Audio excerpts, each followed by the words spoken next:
Alright guys, so today I'm going to be making a video showing you how to make a coin ring with kind of medium tools. These are mostly tools that I got at Harbor Freight, and I have a video series that goes week by week with me acquiring tools for coin ring making, and I suggest starting at the beginning of that series if you haven't yet. But this is part of that. This accompanies the second week video where I went to Harbor Freight and got a bunch of tools. So I want to show you guys how I make a coin ring with the tools I got from Harbor Freight. First of all, I got a 1-ton arbor press that was $60. That's this thing right here. Then I got a doming block punch set, which is over here. And that was $46. I got a 2-inch teardrop mallet right here. It was $9. And I got a punch and die kit, which is right here, which is $40. And the first thing we're going to do is we're going to punch a hole in the center of our quarter using this. I'm going to use a 1/2-inch punch and a center finder that I made on my 3D printer for cutting holes in the center of quarters. So I'm going to go ahead and get that set up, and I'll be right back. So here we've got our 1/2-inch punch, got our die kit, we got our quarter, and we got our center finder. I'm going to go ahead and put the quarter in the center finder. This quarter was cracking me up. I was looking for silver quarters. And if you can see, this one's a 1967. This is right on the edge of being silver, but it's not. But anyways, we're going to slide this in here. And what you're going to want to do with this tool is line up these two circles until that like locks in. And then we're just going to drive that through with a metal hammer.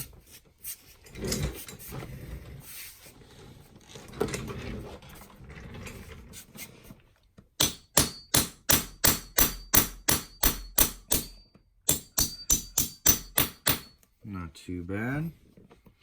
Now we get to use our second tool from Harbor Freight, the Harbor Freight 1-ton arbor press. Let's check that out. Let's see here. So at this point, we've got our punch through our quarter, but it's kind of stuck in this die set. So what I like to do is I like to take a smaller punch and put that on top and push it through on the press. And this is going to push all that out of there.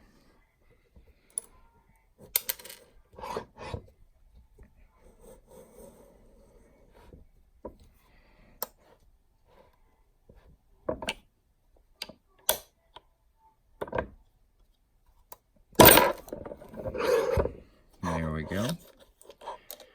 And there's our quarter. And I'm sure you can get this tool at Harbor Freight.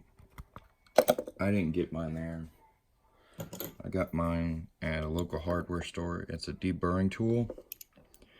If you can see on the inside edge there, it's pretty sharp and rough. So what I like to do is take a deburring tool and go around the inside of that ring and clean it up.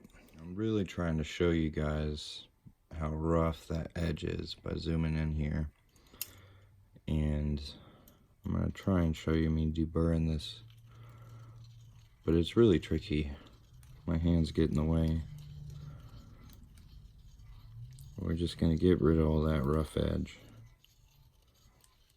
And we're going to do it on the other side too. I'll flip the coin over and clean up that side as well.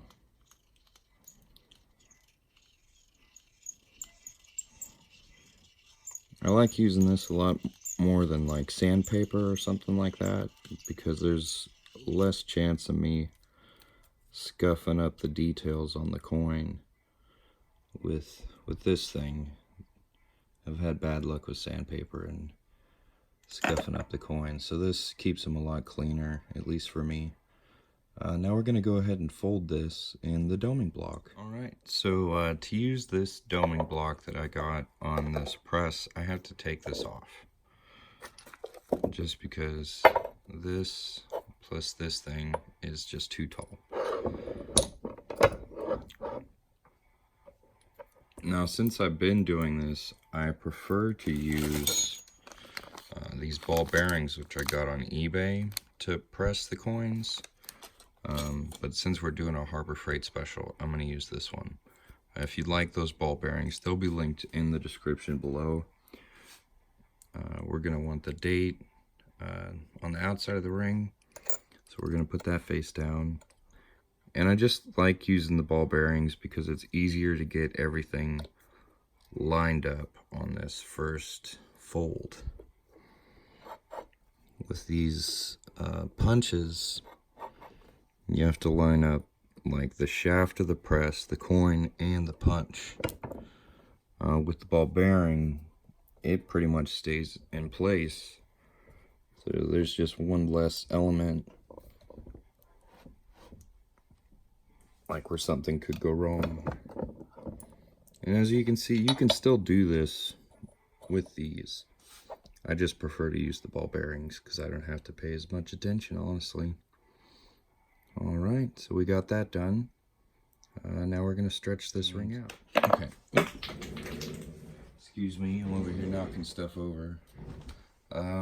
What I'm going to do is fold this one more time with this 17-degree die and 17-degree folding cone. And that's going to get this more stretched and flat on the edge and easier to stretch out on this, which is a Rathburn ring stretcher, which is what I'm going to be stretching and shaping this ring on in this video. I have a link for this in the description. I got it on eBay. It's a pretty good replacement for more expensive ring stretchers.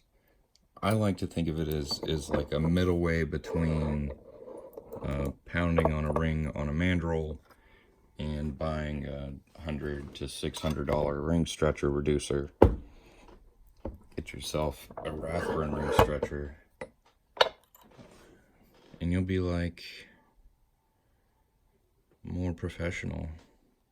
I don't know, I really like it. I think it's a cool tool. And now that we've got this stretched out a little bit more, we're going to be able to just barely squeeze this onto here. So I have to squeeze the splines together to get the ring to fit on here. Excuse me, I'm going to do that over here. Okay, I got the ring on there, but it's not very even. So what I'm going to want to do is push it down until it's flush with that first edge. Okay, and you see how it's flared out on this side?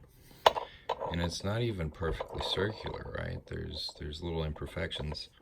Once we start stretching this out, it's going to make all this nice and even, and it's going to make the sides more flat. So let's go to the floor and stretch this out.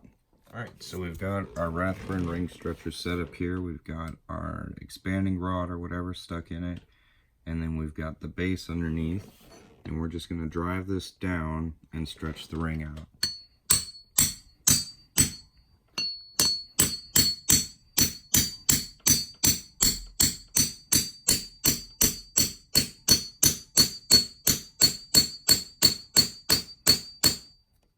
Well, this is pretty cool. And you see how it's starting to get nice and round and uniform on the edges. Now what we can do is knock out this end with a hammer.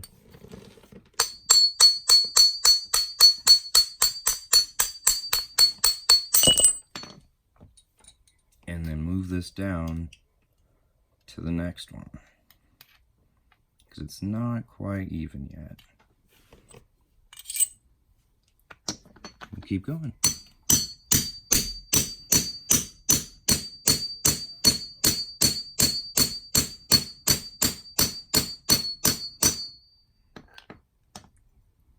Looking pretty good.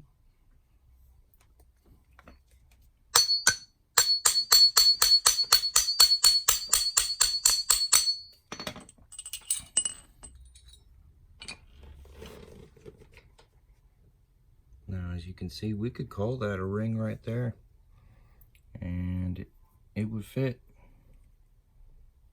Boom. Bingo. Now, if you want to reduce this, you can use the doming block, or you can use the 17-degree die, which I showed you earlier. I prefer the 17-degree die over the doming block. It's just much easier to reduce coins in. But that's about it. Those are the tools I got from Harbor Freight and me making a coin ring with them. If you want to see the next video in this playlist, I'll add a tag, a card right here, and that'll be about the tools I got off eBay. Alright, y'all have a good day. To give you guys a closer look at how this ring turned out. It's a little rough. I mean, it's not perfectly flat. There's definitely some touching up I could do, but I kind of like the roughness of it. I think it came out really quite nice.